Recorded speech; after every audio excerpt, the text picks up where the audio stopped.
Welcome, everybody. It is Valentine's Day, a time for lovers, but it is also a time to talk about mixed martial arts. Yes, sir. It is the crack for all you beautiful crackheads every Friday, and today we have a few things to talk about. Eric Nicksick, one of the most revered coaches in the world, and Sean Strickland seem to be at loggerheads. There has been a resolution to the Anthony Smith and Rampage Jackson beef. Well, no longer beef, but there's been a resolution, which is very good. And we also want to talk about Sportico's list of the top 100 earners in sport, which does not feature a single MMA fighter. What does this mean? We're going to get into all of it later. I will be introducing my great friend and brilliant journalist, Chuck Mindenhall, shortly. But before all of that, let's have a word from our partners over at Averon.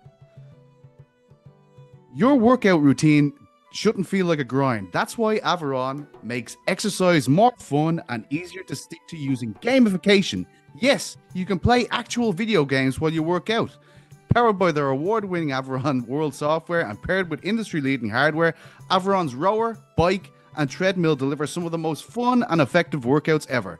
Jump into a session and before you know it, you're locked in, competing head-to-head, racing against the clock, or chasing your personal best.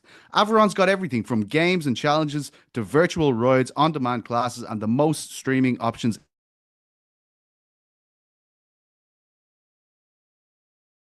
Victory Treadmill just launched. It's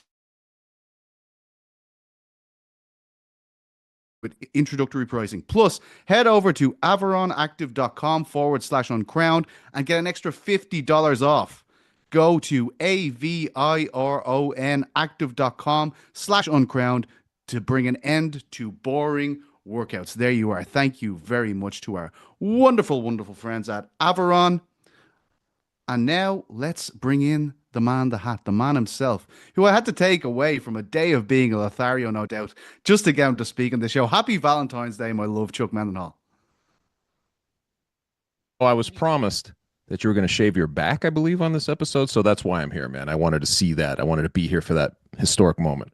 Well, it's funny, right? So we had it all planned. So I hired a wax artist, they like to be called, and we're all here. And next of all, we get a call from up top, and they're like, Petesy, you're kind of like Elvis Presley in the 60s. We can't film you from below the waist. So anything where I'm showing more skin, it's thought to be too provocative for the audience. Yeah. So look, I'll send you some selfies later. I can guarantee you that, Chuck. But I'm sorry, world. Too sexy. Too sexy. I'll post them on Twitter. Don't worry about it, man. We all good. How are you, by the way? I missed you last week. We had the great Ben Folks and Shane Al-Shadi. But Jesus, the man in the hat. I was even seeing it in the comments. People were like, man in the hat, Petesy. What the hell? What the hell? It's just cold turkey, man. You know, you rip me out of the show like that, and it's just like, you got a bunch of withdrawals and jonesing people. I understand it. No, you guys did great. I was able to catch up with the show and all that. I love sometimes being able just to watch and see how I might look in that position and be able to assess myself. You know what I mean? Against these other guys. So it's kind of fun. I absolutely know. We're coming up on one of your favorite times of the year, March Madness. I'm going to try and actually get into it this year, I think. Are you?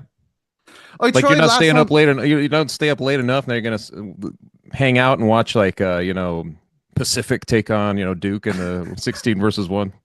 I just need context. That's all I need. I need just a slight backstory. Like the lads nearly had me in on the Four Nations tournament, the hockey tournament that's happening at the moment. But I've spent half a year or whatever it is, 5 months staying up till 5 o'clock in the morning for either MMA and my beloved NFL. So I just had to give it a miss. My body's just shutting down. It is fun. I will say that it is a lot of fun. If you do pools, if you like fill out the bracket and you see how wrong you are, but the ones you're right, like where you pick a 12 or a 5 and you're like, I got that one, you try to play smart. It is a lot of fun to do, man. I could get into that. I'm an absolute degenerate. That sounds like my kind of thing. But we are, in fact, a combat sports show. And there was a bit of a kerfuffle, we'll say, between Eric Nicksick and Sean Strickland, the genesis of which was Eric Nicksick's appearance on the Ariel Helwani show, which I found incredible. I mean, I we'll get into this now in a minute, but Jordan's here with me, and I believe he has some footage that will just remind and refresh the memories of the listeners in case they didn't see this all over Twitter, or X as they call it now, in the last week. Do you think that the criticism is warranted? Do you think that it has been fair? Yeah, of course. I do. I do. I mean, we have to be real. Like, It just was a very underwhelming performance in an opportunity to fight for a title.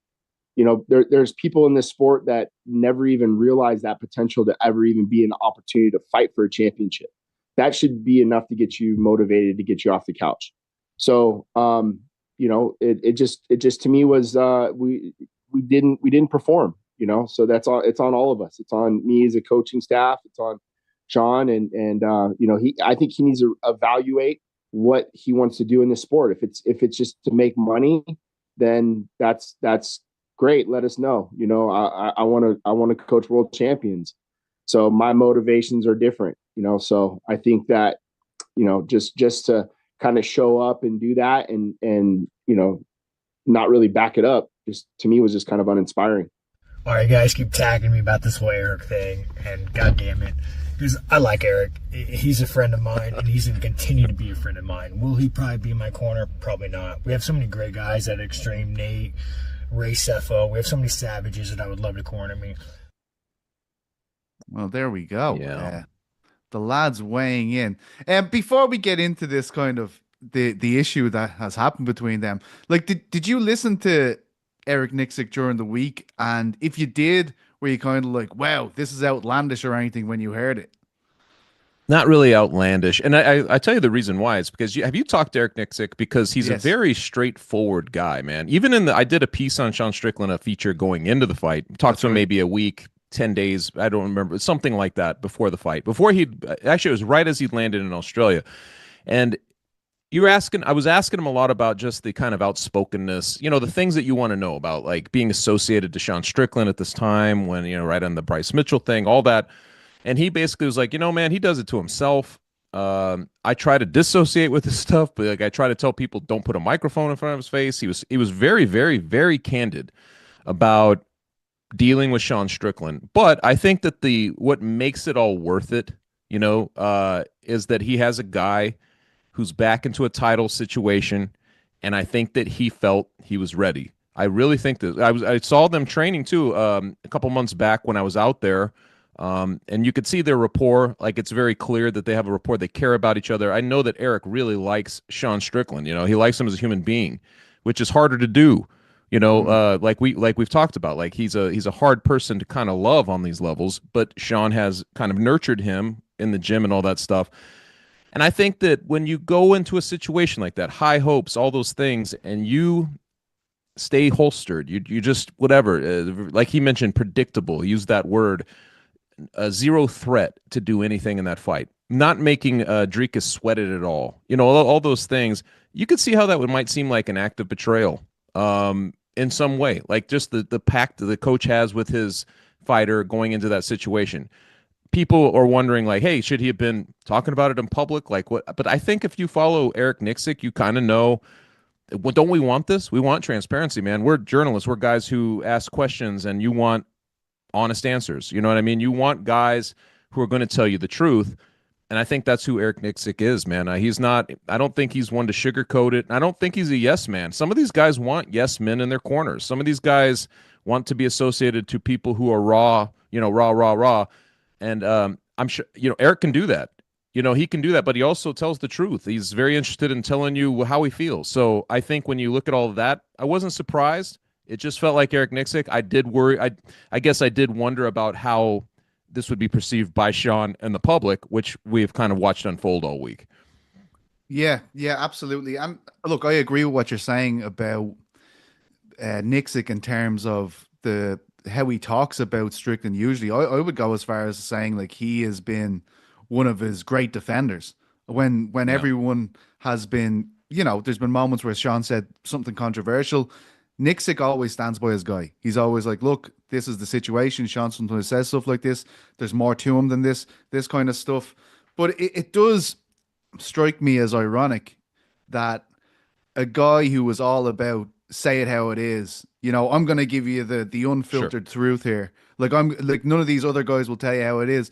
His coach kind of says how he feels about the situation, and yeah, you can't try on the thin skin right after you wore the thick skin, right? Like, you're supposed to be, it's one way or the other. You can't be thin-skinned after, like, the truth turns on you that way. Yes. Right? Yeah, and that's what I was kind of thinking. I was like, surely Strickland is the last guy who should complain about this. Like when he is faced with criticism for the words he puts out, he always kind of said, I'm just going to say it how it is. Nicksick has not gone to a level that Sean would go to when he usually receives that criticism. But alas, here we are. We're used to being in the fight game where I think any associate for coaches, especially coaches who want to kind of make their names, become a commodity for other fighters to come and train with them and all that stuff. They want to associate with champions or guys who are in that space, right? Because it's very difficult to be in that space. It's actually sort of refreshing in a weird way because, we've seen it the opposite a lot, like the kind of yes men that actually stand in corners quite often. And I think when you get doses of the truth, why do we follow this game at all? Because you find out the truth, right? Like two guys go in there to fight each other. They both say they're the best in the world. Well, this is the contest to find out who's right, who's telling the truth in the situation.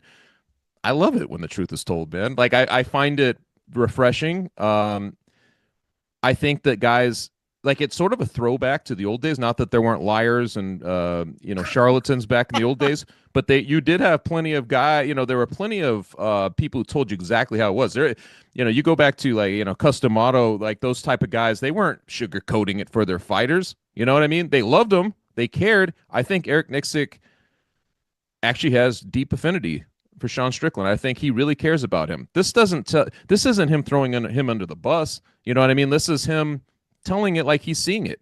Maybe he's trying to light a fire. He knows the mentality of Sean Strickland better than the rest of us, But the bottom line is, if it doesn't happen, you could tell that he was resolved to be like, maybe he does need to go another direction. There's nothing wrong with that, man.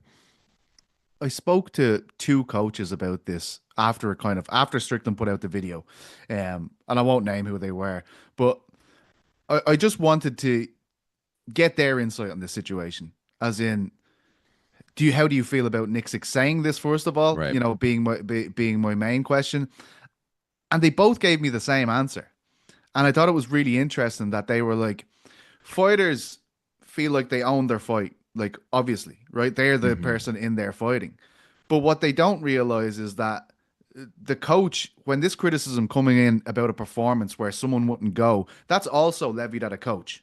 Like, they are not simply criticizing Sean Strickland, they are criticizing the whole mechanism around his fight, the game plan, everything like that. Sure. So as both these guys said to me, they were like, so when you are hearing that criticism, you aren't just going, oh, poor Sean. You're going, this is aimed at me. I am to blame for this because I feel a part of this. Everything he does in there is an extension of what we do in the gym.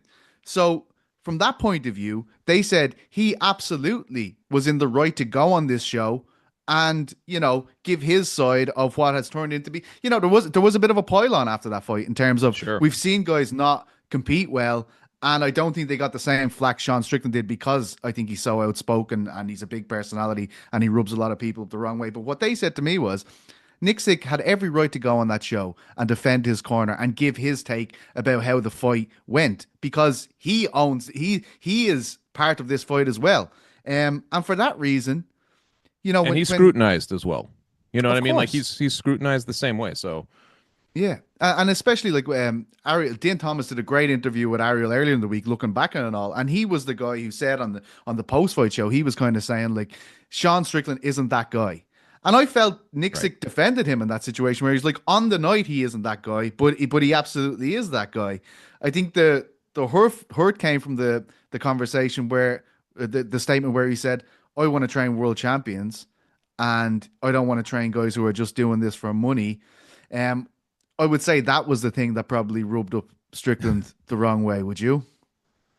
I mean, again, he's being truthful, and he has guys. Obviously Francis Ngannou is one of his charges, and I did a piece on that too, and I kind of opened the whole piece about not Sean Strickland, Francis being in his corner in that fight against Gane with his knee all mangled and everything, and Nicksick coming in and be like, dude, you've been through a lot worse than this in your life.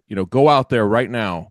You've done this before. You're going to do it right now. And I mean, that sort of stuff is very inspiring, right? Like, but that's what a coach is supposed to do. He's supposed to speak to you on multiple levels, And I just felt like I think he was majorly disappointed that he couldn't get through. I think the fact that that Sean went out there and just couldn't seem to find, or even show, I guess, what he was kind of pointing out, the care enough, right? Like the kind of care enough to to demonstrate that they're going to, do something in this fight. I think that was majorly disappointing, but I'm with you, man. Like when you talk about the scrutiny, because if you were just like, I don't know how the story goes if Nicksick doesn't say, like, would we be talking like, dude, what was that game plan? Would we be talking about that on Friday and throwing Nicksick under the bus? Probably not. But I think that it does reflect, on the coach when you just can't, their fighter doesn't show up and they don't appear ready, for that challenge. So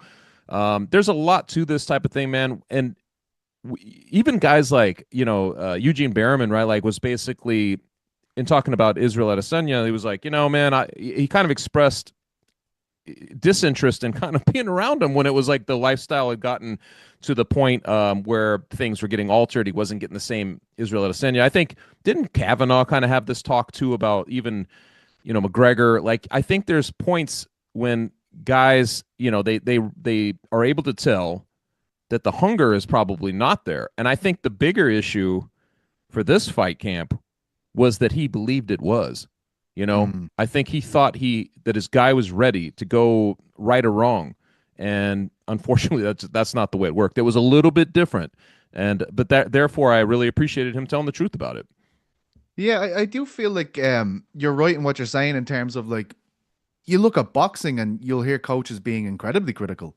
And it's because I feel like, I don't want to say this in terms of a knock on MMA, but the coaching position in MMA is not as strict as it seems in other sports. Like, right, like, Premier League, they're interviewing the manager straight after the game. They'll throw players under the bus, no problem, if they didn't play well. I understand fighting is a different thing. Same as NFL. Who are they interviewing at halftime? At the end, like, the coaches are prevalent people, and the idea is the buck stops with them. I do feel like you mentioned Kavanaugh. He definitely has said things in the past where he did an interview with the great Paul Kimmage over here, one of the greatest Irish sports writers ever, and he kind of said, well, if this was after the Habib loss, and he was kind of saying, well, look, if he's just going to fight people like Donald Cerrone, and we're not doing this for real, similar to what Nicksick said. Yeah. Like, I don't know how interested I'd be. Of course, his next fight was Donald Cerrone, and John Kavanagh was in his corner, and he won that fight. But I mean, but you're right in that Eugene Berriman and Nicksick, from his football background and bringing this different influence in, like, that's what we like about these guys. We feel like they're ruling this thing with an iron fist, and we just don't see a lot of it, right? Like, it's just not a common thing. We always feel like the fighters can move on and just say, all right, I can just go over here and train here instead. Whereas Nicksick and Berriman, and there are other examples of this, like, they feel like they're really running a team, I agree. And if you've been into Couture's, there's a lot of professionals in there, man. I mean, that's a big crew that they're operating, so it's a lot different. It's not the days of Team Quest where there's just this professional team of like 8 dudes, 10 dudes, you know what I mean? And that's kind of the core of the whole thing. Like these gyms are just packed with amateurs and people who are fighting in LFA and whatever, like just whatever promotions, a lot of UFC people. The times have changed. It's interesting too. Like I was trying to think, you go back and you're like, in MMA, how often does this kind of thing happen? And it's funny because we always joke about the Lad Dumont fight I was at the Apex, but one of the weird parts about that that I remember, like, because it was just so obvious, was Lad, if you recall, was having a similar problem. Like, she wasn't pulling the trigger, so she's going out there and just getting pieced up. And each time she'd go to her corner, and the guy in her corner would be like, what the hell are you doing? Like, just losing his mind. Yeah, yes, he was losing his mind, and you could hear him because I was sitting. It's a quiet room. You could hear him saying this stuff, and I remember thinking, like, dude, this is a horrible look. Like, this guy's basically berating her in front of the whole room. You wonder if it's going to become more of a thing. Like, I don't know. Like, I feel like we do hear this type of thing sometimes. Guys who are very over the top with it, but. It could be like, what was it? The Dudakova, the female fighter, like, slapped her, like, one of her corner. Oh, yeah. Yeah, there's been there's weird tension. Obviously, there should be there should be tension. It should be a thing of respect, and you wonder if you'll see more of it because it's just they're zeroing in on those corners and everything else these days. It'll be interesting to see kind of if we see more of this kind of thing as time goes on. I saw GC giving an update yesterday on Boys in the Back. Fantastic show as always. He said that Nicksick's IG account was down, like he had like Oh, taken it offline or whatever. And I that strikes me as like, I know people are younger than me might see this a different way, but you know, Nicksick is a guy who's around our age. Like I'd say he was just like, "Do you know what? I'm just turning this off for a week. I'm letting this madness. I'm getting all these Strickland fans on my comments. I'm just gonna save myself the mental warfare of wanting to comment back to all these people, and I'm just skipping out." But the resolution that Strickland kind of quickly reeled off at the start of that video we put out was, he's my friend. He will remain my friend. He just won't be in my corner. I'll get other guys to do that. You've been in that gym. I think that's a very a utopian vision of what can happen here. And I'm sure like it can happen in some cases. It's just that I'm sure, and Eric is the main coach. yes, He's going around barking the instructions, and that's an important position. Like I've seen schisms in gyms like this, like where it's like this guy, I'm gonna go with this guy, and we're gonna start. It really doesn't help the general atmosphere inside a camp. So I'm just wondering, like having been there, do you think that's even possible that they could do something like that? I think that they'll attempt it, and I think that I think that it probably happens for the next fight. Whatever he ends up doing, he'll have, Ray Sefo or somebody, some variation of the guys over there. But I don't know about the long-term idea of that. Too many egos, man. It's like there's a lot of egos involved in fighting. Like I said, Eric is a very straightforward guy, but everybody has an ego in this game, man. You know what I mean? Like and it's how do you want to, It's how do you necessary. want to? Yeah, it's necessary. It's necessary to be a fierce competitor at the highest levels, and this goes for gym owners and everything else. Because there are lots of places within Vegas alone to go train. Yes. So it's like I think that you got to kind of have that, man. But long term, no, I don't think so. And I know Sean is not like some greenhorn who's just kind of starting out. So I don't know how much time he has left in the fight game either. So it may not end up mattering on some major level, but I could see if he continues on for a while, I could see that I could see a bigger split happening here. Yeah. We were talking about this yesterday, and we were talking about kind of we're going back and forth on historic examples we could remember of this, and it's similar but not the same. But Yeah. we had the Lopez one where Fernand Yes. Lopez came out like a good bit after that first Stipe fight and Ngannou had, and he was like, Yeah. Dana was right, his ego's out of control. And I know. then it just disintegrates. The relationship, like it's Eric Nicksick in the corner. Then it's Dewey Cooper. Like he is, Yeah. Lopez is no longer there, right? And we also had Winklejohn, and again a different Right. situation. I'm not saying it's like for like. He comes out after Jones was arrested in 2021. He essentially says like he's not coming back in this gym. I think a month later, Jones comes out and he says whatever he has to say about Winklejohn, and Good, I was Winklejohn leaving anyway. Winklejohn Yeah. no longer in Jones's Right. corner. I always wonder about that dynamic, and it's something that I haven't really delved into. But I Yes. have talked about Brandon Gibson, talked to Brandon Gibson in the aftermath. He's still very loyal to John, and he was cornering him in that last fight. But you're like, how does the dynamic work over there? It'd be interesting to kind of see how they divvy that up. And you even see it like, I feel like there's this juggling aspect of egos and stuff anyway. Like when you look at something like Marab, right? Marab's in a weird situation. He's kind of got like a spiritual mentor in Ray Longo, who he still uses. It's almost like a comfort toy, like his teddy bear or something. Like he brings him in. He's still there. And I'm not saying that Ray doesn't still give him practical advice in the fight, but obviously John Wood is the coach now. And you're like, how do they kind of do this stuff? These dynamics are very interesting. Yeah, it is going to be a balancing act. Do you think they're like something that the lads were talking about yesterday, and I tend to agree, was there's more than meets the eye here. Like this isn't simply this fight happens, Nicksick reacts this way, and Sean says, I'm done. Do you feel like maybe it was the fight week in its story? Maybe they were at loggerheads. A lot of this happens with a lot of fight camps on fight week, the weight cut, everything. Especially like with that travel, man. They were like, what is that? Yeah. 20 hours, each way, whatever. It's like you catch these guys I'm sure it's very tiring. You know what I mean? Like you come back from this whole situation, who knows? Who knows? Like if they're just operating on fumes, when they get back to talk about it. Yeah, I do have a feeling it's built up, and we also have to remember it is very raw right now. Like you're in like fighters after they lose, it's a horrible situation. Like it's as I said earlier about the ownership idea. Like there's no way Sean Strickland is thinking about this like, oh, this is my loss as well as Extreme Couture's. Like it's a very isolating situation. You're in there naked fighting another man essentially. Like True. of course he's going like this is all me. Um, emotions running high.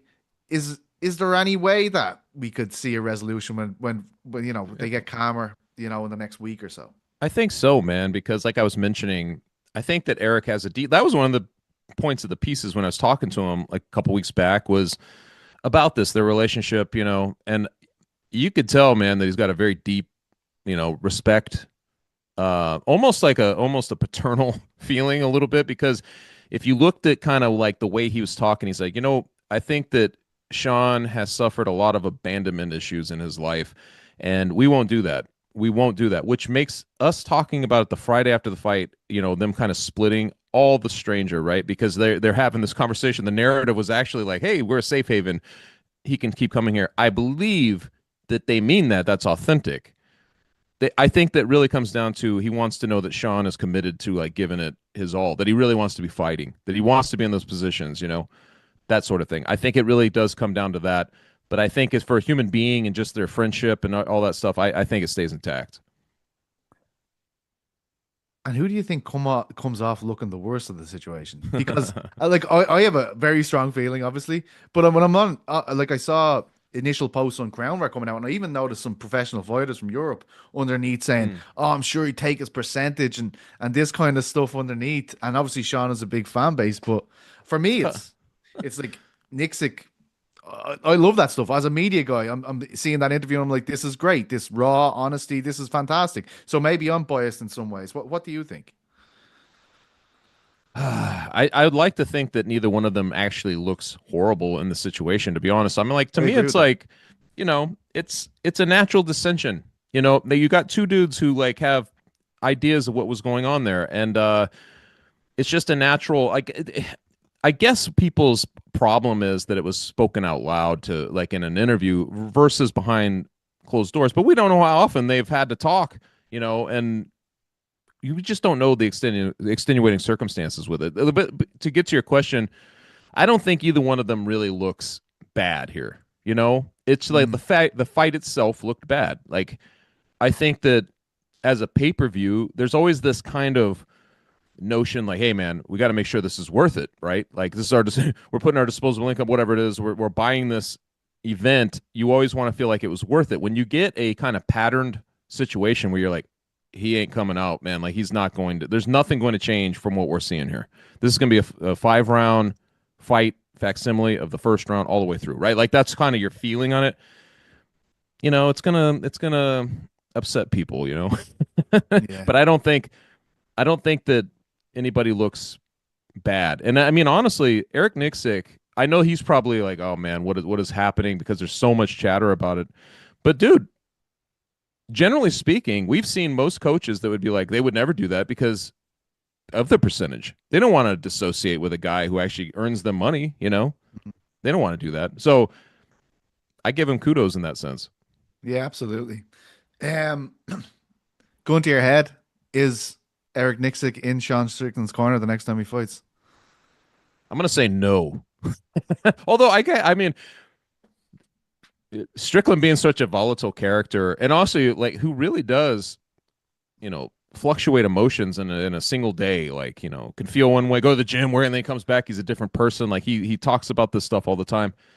If anybody's going to reconcile, it's going to be Sean Strickland, and I think he would have to kind of have that conversation with Nicksick and they could work it out. It could happen, but I'm going to say no, just because it is so public at this point. You know what I mean? That it would be a little strange if oh, we buried the hatchet, we're all good now. So gun to my head, I'd say no. I'm saying yes. Really? I think for the exact reason you just said. Yeah. I think one of the most endearing things that Sean Strickland does is comes out like hand in hat, I probably That's went too true. far there. You know, he does say that. He goes, Fuck you guys. I was you fucking dickheads. I suppose I was kind of wrong there. Like I don't think he feels he's wrong to react this way. But I think when he considers the whole situation, what he's done with Nicksick, what Nicksick's done at Extreme Couture, as you said earlier, the message he's trying to send here is to actually pull greatness out of Sean Strickland. It's not to he cares. Yeah, it's not to push him down. I think Strickland takes a break. He obviously had the nose break. He has a few things to deal with. I'd say by the time he's back in about 6 to 9 months' time, Nicksick's in the corner and it's water under the It's also just he's in such a crazy position, right? Like, not to break off on a tangent, but it's like you lose that fight the second time you lose to the champion. Now you're in a vulnerable position. And I know Ariel was kind of pointing this out, the Joseph Benavidez territory. Yes. You're behind the 8 ball, man. Like now you have to circumstantially hope that things shift at the top for you to even be considered. And I'm not sure that he has delivered the kind of fights that would even expedite a return. So I don't know if he can be taken seriously at this point as a contender. And he's got work to do to get back into that space. So it'll be interesting on many levels, not just the coaching, but just in terms of Sean Strickland, the fighter, the guy who's the contender, where he'll be and how long it will take him, if he can, to get back into that space. Yeah. We did see some reconciliation though yesterday, Chuck. We were very concerned about Anthony Smith and Rampage Jackson on each of their podcasts. Yes, I was the same, man. I had to rub my head. I was like, "Oh, what's going on?" On each of their individual podcasts, they kind of started a bit of beef. It was all surrounding this Bryce Mitchell situation, how the interview was conducted on the Jackson podcast with Rampage, and I believe that his host is Bear. There was a lot of talk about this in general. Bryce Mitchell comes on the show. By all accounts, they have paid for Bryce Mitchell to be there, and then they kind of lambast him for obviously very controversial comments he made regarding Adolf Hitler, which is a ridiculous sentence to say out loud still. I mean, what the fuck is going on? But they kind of sat him down, dressed him down. Anthony Smith said he didn't like it. Rampage came back. He was saying, I better not see Anthony Smith, but it's been resolved. Jordan says this is a nothing burger of a clip, but I want to play it, Jordan. I want to play it so the community can rest after hearing all of this talk and boys on the people like a good nothing burger. I have a taste for one. Give me a He doesn't even have it in the folder. Look, he's like, oh, fuck, I deleted that earlier. Like, son of a bitch. He's going into recently deleted, going, oh, Jesus. He actually wasn't mad about the Bryce Mitchell stuff. That's not what he's mad about. What's he mad about? I said he thought I was rehashing the making fun of me part, which I really wasn't. I wasn't trying to rehash that. I think Rampage and I, in this situation, had a little bit of a misunderstanding. I thought he was mad about the Bryce Mitchell stuff. So I was just blown away because like, why? I went out of my way to make sure that he didn't catch he wasn't mad about the things I said about Bryce. He's fine with the criticism there. He was mad because he thought I was rehashing that he had made fun of me at one point in time and that I insinuated that he brings people on to make fun of them. And, maybe I could have been a little more careful when I was talking about that. That wasn't my point. I never want any heat with Rampage.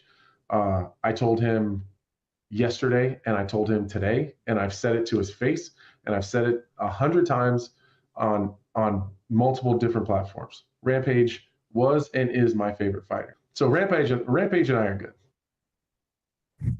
In the spirit of Valentine's Day, Jordan, how did you not think that clip? That was so informative. What are you talking about? I mean, should have had little really hearts. Little hearts come up. How they do that? Like, well, there it is. There you go. Oh, look at you. Mindenhall is the emoji genius. This is oh man. But so we've obviously seen it resolved. I think everyone's happy to see it resolved. Got very heated out of nowhere, but it's a broader question. I think New York Rick said this recently. He was talking to us and he was kind of talking about new media, like this idea of new media spawning these beefs online. And it struck me as I was kind of looking at this over the week, and I was kind of like, is it the inverse of influencer boxing? And I'm not taking a shot. Like the fighters have now realized like there's revenue streams available to them through productions like podcasts and things like that, and more power to them. Go after it. But is it literally the flip of that, where guys with podcasts and had currency on YouTube, took themselves to the ring to blow themselves up. Now we see fighters going to the production route. And again, no offense, lads, right? Yeah. No offense. I mean, it's kind of rampant in other sports too, right? Like NBA players, NFL players. It's a very different world, man. As a writer, it's a strange thing to kind of come to grips with, because for the longest time you were the conduit, right? In terms of going to pry open somebody's, like if you're especially in the biography sense, or if you're trying to do a profile, you're the one kind of bringing and shining light onto somebody's personality. These days, everybody's their own publication, or they can be, to the best of their extent. They cough up charms quicker than you can care to even know about them. It's a different kind of world, and I think we're going to see more and more of this until podcasts, for whatever reason, start to dip out. They're no longer the thing. But I think you're going to see a lot more of this type of thing. In this particular instance, I mean, this is kind of like the Brendan Schaub, against playbook, many people. Right? Yeah, he's kind of like, let's people. Ruffle some feathers, and then you realize, hey, that's pretty good. Those numbers. I mean, the Bryce Mitchell thing is stupid and crazy and asinine, whatever word you want to use, as it was. I mean, people are talking about it. We're still talking about it right now. You're still talking about it. The reason we're talking about these guys is because they were talking about it, and there's misinterpretations, and it becomes almost like a game of telephone in these situations. The misunderstandings, like, by the end, it loses some of its meaning. But I think that we got to get used to this, dude. I think we're going to see a lot more of this. It used to, and you know, the evolution of this has been over the last maybe 10 years. It's just kind of the useful idiot. I've mentioned this a lot of times. It really made me angry. Media turning into useful idiots, meaning he said, she said, in every single thing that they're doing, grabbing whatever. So, because, you know, if you're a smart fighter, you're just planting the narrative as you go, because you know that the media will run with it. This is the next layer now, you know. And it's a little weird, man. You know what I mean? And I'm always like, should it even be a story? I don't know. But it's because everything is a talking point now, and we're here talking about it. It's like, I think it's here to stay, you know?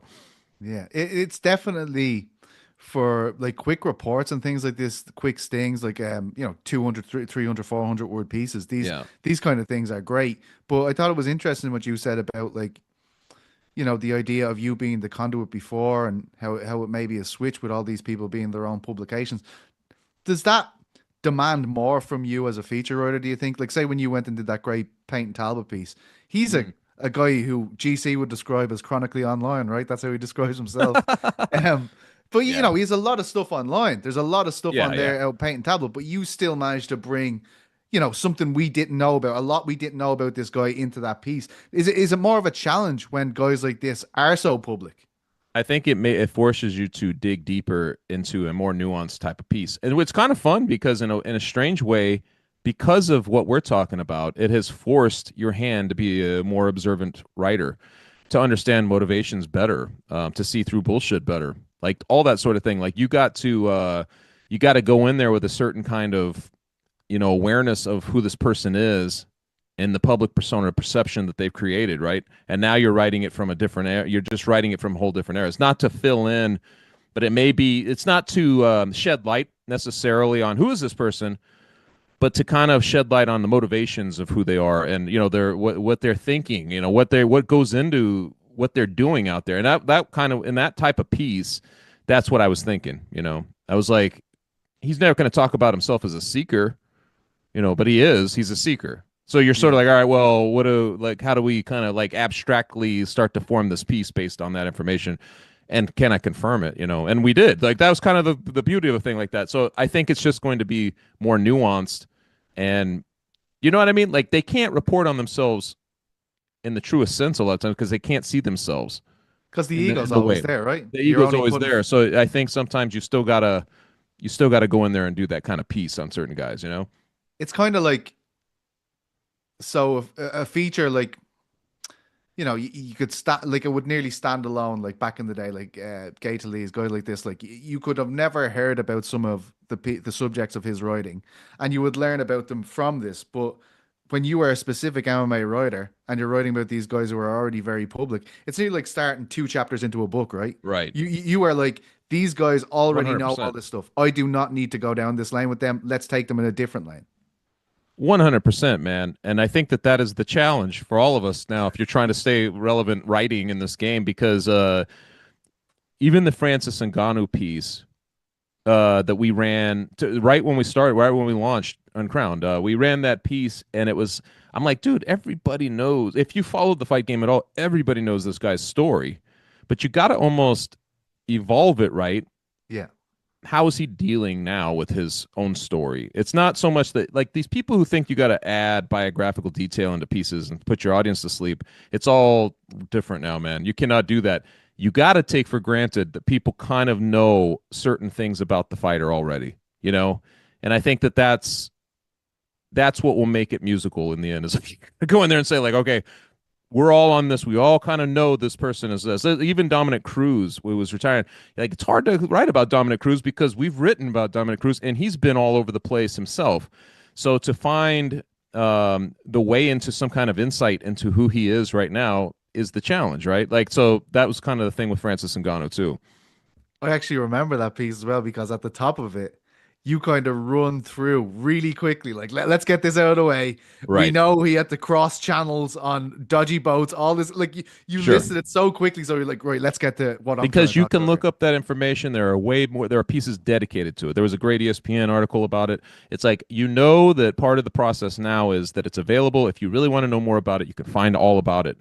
Right? It's you don't need to rehash. That's the first thing you don't want to do, is like to rehash information. Yeah, But absolutely. how does No. it affect him? How is it affecting him? You know, like in this stand, like where he's at now. That's kind of where you're at. You know. Well, we look forward to the Eric Nicksick and Sean Strickland article. I'm sure that's on the way. Already making them phone calls. Chip, Eric's I'm gonna be sure. like, stop calling me. I think I've called him like multiple times just at Uncrowned. I'm like talking to him because he's great. He is actually so a very good. good soundbite. Yeah. Yeah, and just before we move on with that, that would be my one fear, that it would take away from a guy who's become one of the most revered personalities because of the way he is. Like, I would hate for the backlash from this, and Yeah. as I mentioned earlier, the IG stuff and stuff like that. Hopefully, that's just him going, like, I'm not actually playing this game. Like, I hope he Yeah, me continues too. with his podcast, he continues with his appearance, because he's made the sport better. Like, for his personality, his openness, that has made the sport richer for him doing that, I think. 100%. And that is what you just mentioned. I think is when you were asking me off the top, like, what did I think? Were you surprised and all that? I think the biggest thing that I thought was, I hope this doesn't start to muzzle Eric Nicksick. That was the first thing I thought. Please don't let this be the moment where he's like, you know, I should really stop talking, because that would suck. Let me circle back to you on that one. Yeah. We're going to circle back in a couple of weeks. Scott Coker. He gives like a stock quote. You could just plug it in anything. I wanted to talk to you about this Sportico top 100 earners list. I should say, I saw this because MMA Mania tweeted out. I sent you the tweet there yesterday. Basically, it is telling us that MMA does not feature in the top 100 earners in sport. There is 6 boxers. We have a graphic here, actually. Here's the top 10. The lovely on-air Jordan has given it to us. And you'll see there, number 3 is Tyson Fury with a salary of 140 million, 7 of which Not was, bad. 147, 7 of which was endorsements. I also have the information here on the other boxers. Usyk's there at 7, of course, 120 million, 2 million in endorsements. Canelo Alvarez at 20th, 65 million, 8 million in endorsements. Crazy, dude. Joshua, 50 million, 10 million in endorsements. Jake Paul, I'm sure that will make a lot of boxers sick. 38 million, 10 all million that in Tyson fight. endorsements. Yeah. And then Inoue is there as well at 81, which I'll get into this in a minute, but 35 million in salary and 7 million endorsements, 42 million. So that's the, like, as far as combat sports, right? That's the lowest entry is Inoue, who, when we talk about Inoue, it's like, this guy has yet to break into US. You know, That's he's exactly yet what I was to, going to say. you know, and he's Fought already here a handful of times. Nobody even knew who he was then. You know, nobody was paying attention when he was fighting in Carson, California. You know what I'm saying? Nobody knew who the kid was then. And obviously, like, he's bolstered his stock immensely. He's in all kinds of super fight talks and stuff like that, but he hasn't had any of them really. And No. he's there at 81. That's because- the one that would rankle me. You know, yeah, we know that, we should say, like, we know that McGregor has featured on these in the past. I think Yeah. he topped the Forbes list in, I can't, was it 2021? Somewhere in I that think range. Well, I think when yeah, something like that.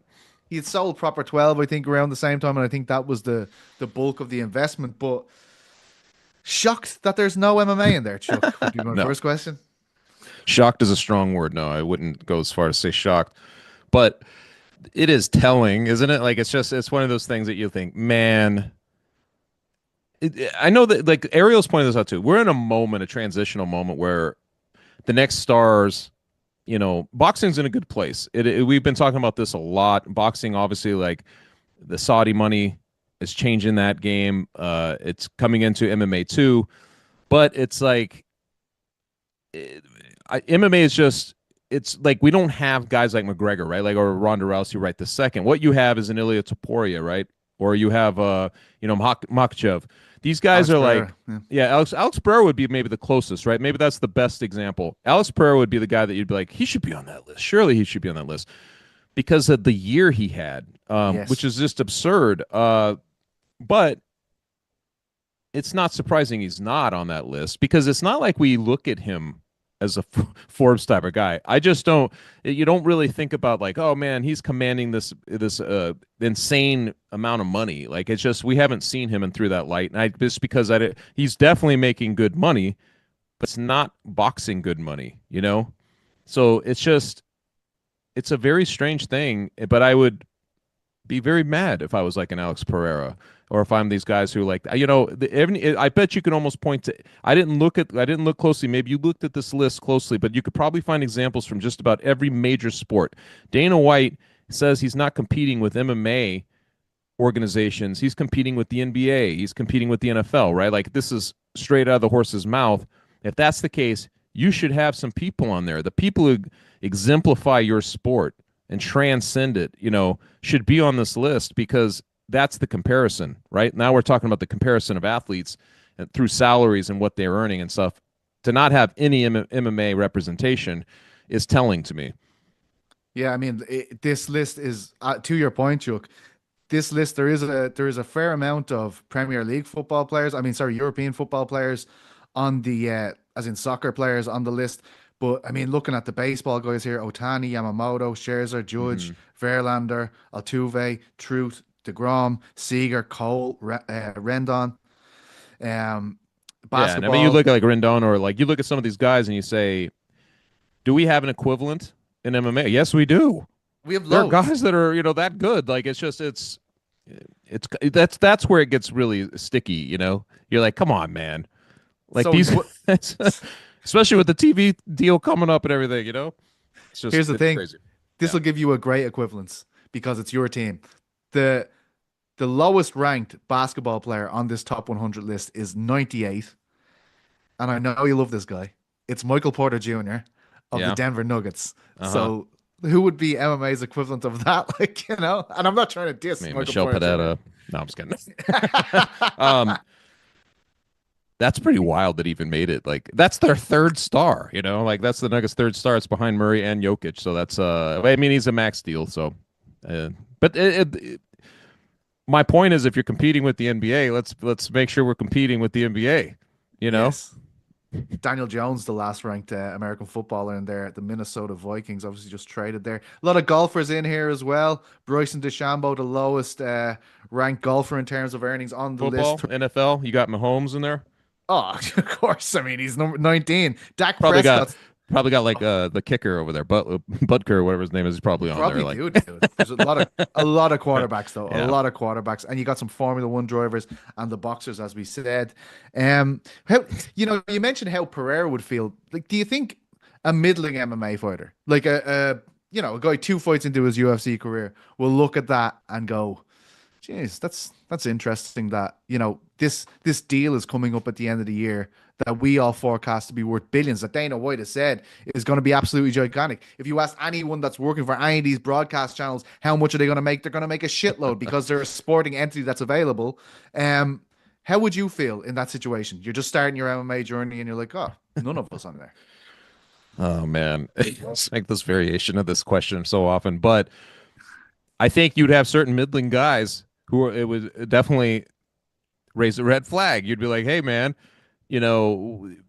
what's the, what is the capacity, or what is the ceiling? Shouldn't it be crazy, like for us here, like to be putting our bodies on the line, and truly one of the most demanding of all of the sports we're talking about. I mean, this is a ridiculous sport that requires you to be mentally and physically in a peak situation at, every time you get in there, and to perform.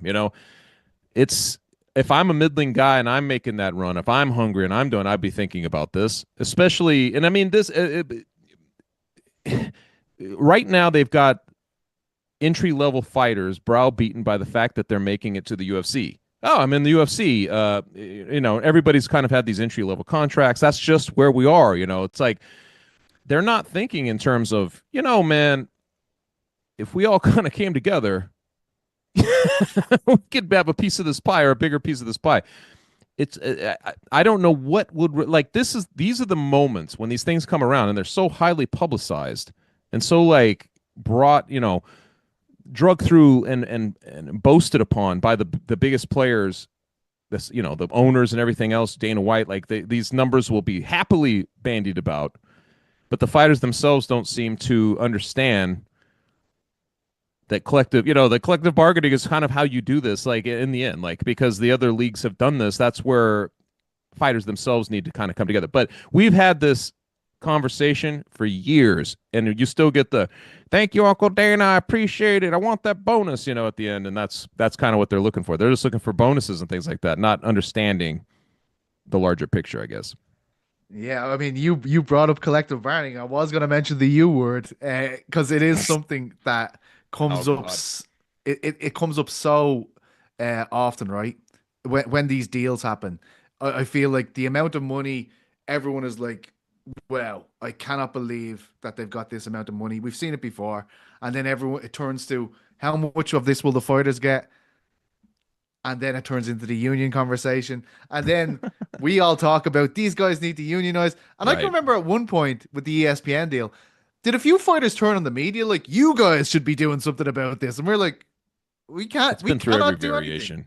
It's going to be big though, right? The end of the year, that talk is going to ramp up again for sure. It's going to ramp up, and then you just had this settlement, and I mean, it's just these types of things that kind of raise the idea of the kinds of money, that run this league, where it's at and its value, like where it's valued, and just crazy. They're the killing profit margins and everything else, and just kind of everything that's going on. I think that when it should speak to everybody, because it's going to be a big story. It's a big story, and it will only be bigger as they get down. I don't know the whole situation in terms. I heard that like the UFC's the exclusive negotiating windows they're going to let that expire. I haven't really followed everything that's going on, but I feel like it's going to be, sort of unprecedented, just given where we're at and where the UFC is at. Those letters themselves sell out every building. They don't even announce sometimes headliners anymore. They don't have to. It's just a crazy thing, isn't it? Like, this league has changed over the course of the last 10 years into something closer to the WWE in that sense. Just really big business, Yeah, now you mentioned WWE. I can't help but think about the Vince McMahon documentary that Simmons and the boys at the Ringer put out. And shout out David Shoemaker.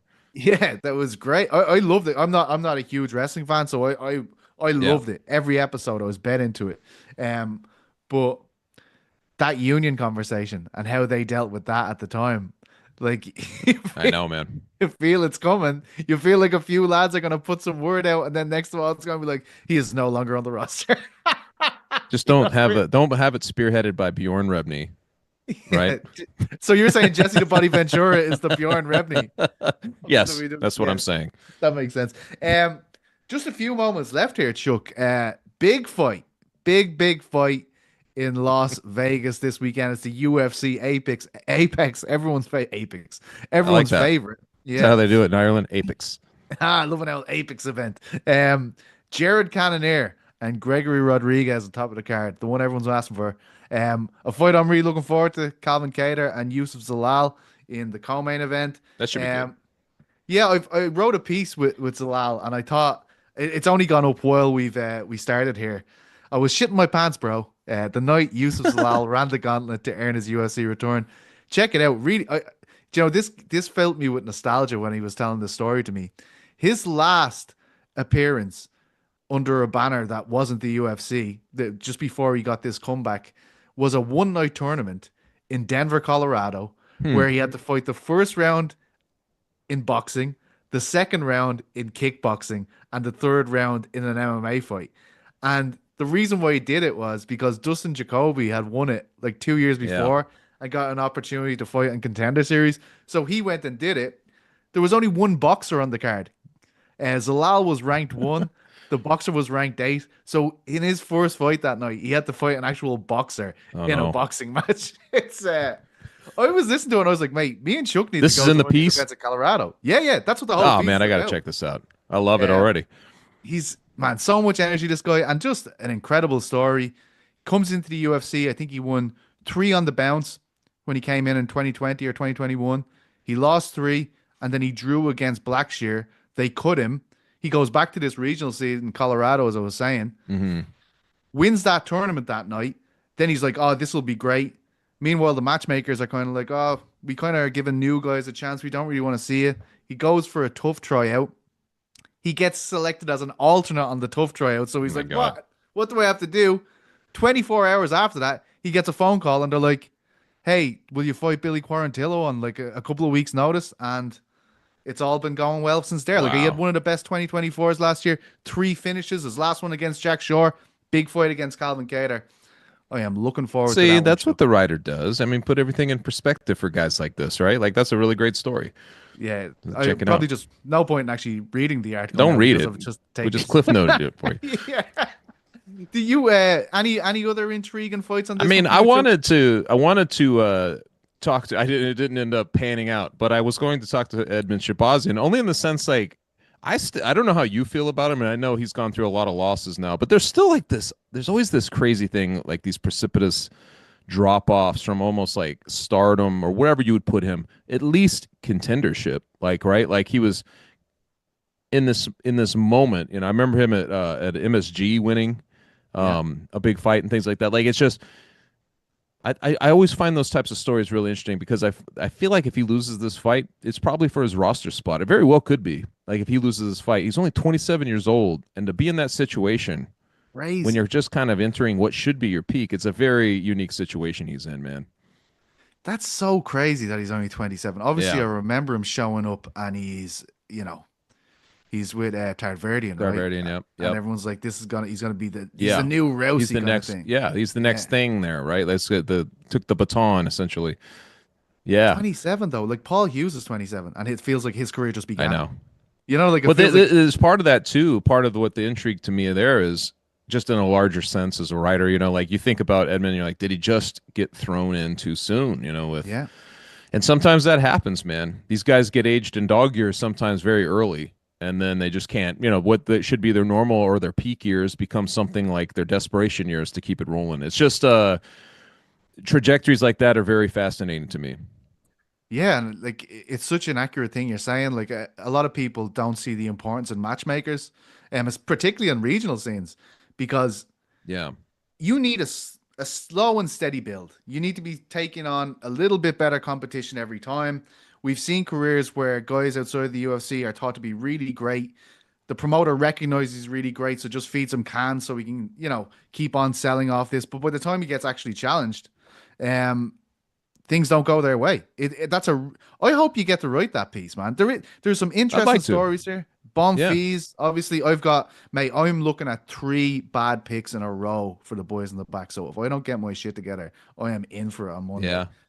See, I don't have to participate in that particular thing that you guys are doing, but you know, on our pay-per-view picks, I just continue to roll, Petesy. I don't know if you're paying any attention to this. You're so kind of pissed, man. And all. Oh my god, I think about ways to beat you. When that thing comes out, I'm like, how can I get one?